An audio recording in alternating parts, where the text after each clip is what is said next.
வருகின்ற மக்களவைத் தேர்தலில் பன்னீர்செல்வம் அவர்கள் மிகப்பெரிய ஒரு வெற்றியை தழுவார் என்று ராமநாதபுரம் மக்கள் தற்பொழுது தகவல் ஒன்றை வெளியிட்டிருக்கிறார்கள்.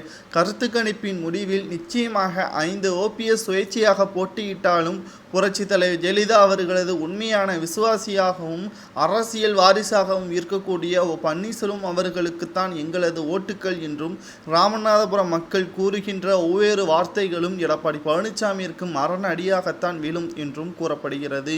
மேலும் அதிமுகவின் சார்பாக போட்டியிடக்கூடிய ஜெயபெருமாள் அவர்கள் டெபாசிட்டை இழப்பார் என்றும் ராமநாதபுரத்தில் நிச்சயமாக பன்னீர்செல்வத்தை நாங்கள் வெற்றி வாகை சூட வைப்போம் என்றும் தற்பொழுது தகவல்களையும் கூறியுள்ளார்கள்.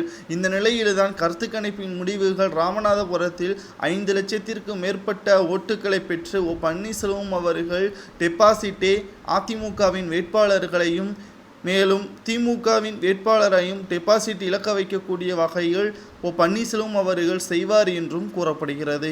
இதனால் பன்னீர்செல்வம் அவர்கள் மகிழ்ச்சியில் இருப்பதாகவும் கருத்து கணிப்பின் முடிவுகள் பன்னீர்செல்வத்திற்கு சாதகமாக இருப்பதால் நிச்சயமாக நாடாளுமன்ற உறுப்பினராக பன்னீர்செல்வம் அவர்கள் முதல் முறையாக டெல்லிக்கு செல்ல உள்ளதாகவும் மத்திய அமைச்சராக பொறுப்பேற்கக்கூடிய முதல் அதிமுகவின் முன்னாள் முதல்வர் என்ற பெருமையை தற்பொழுது சாட உள்ளதாகவும் தகவல்களும் வெளியாகி இருக்கிறது. மிகப்பெரிய ஒரு கடும் போட்டியில்தான் ஓபிஎஸ் அவர்கள் ராமநாதபுரம் தொகுதியில் தனக்கு வேட்பாளராக அறிவிக்க வேண்டி பாஜகவிடம் கூறியிருந்தார்.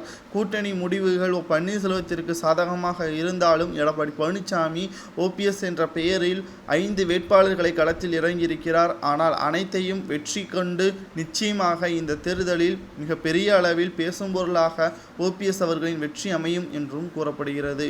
ஒன்றல்ல இரண்டல்ல 5 ஓபிஎஸ்ஸையும் தோற்கடித்து அதிமுகவையும் தோற்கடித்து திமுகவையும் தோற்கடித்து மிகப்பெரிய ஒரு வெற்றி வாகை ஓபிஎஸ் அவர்கள் நிச்சயமாக கொண்டு வருவார் என்றும் ஓபிஎஸ் அவர்களது ஆதரவாளராக இருக்கக்கூடிய வைத்திலிங்கம் மனோஜ் பாண்டியன் கூறியுள்ளனர்.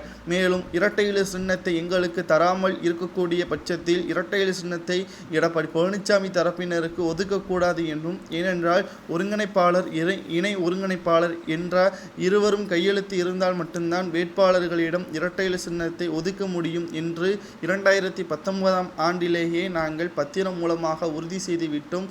தற்பொழுது ஒருங்கிணைப்பாளர் இணை ஒருங்கிணைப்பாளர் கையெழுத்து இல்லாமல் வேட்பாளர்களுக்கு இரட்டை இலை சின்னம் கொடுக்கக்கூடாது, உடனடியாக முடக்க வேண்டும் என்றும் பன்னீர்செல்வம் அவர்கள் தேர்தல் ஆணையத்திற்கு மனு ஒன்றையும் கடிதம் மூலமாக கொடுத்திருக்கிறார்.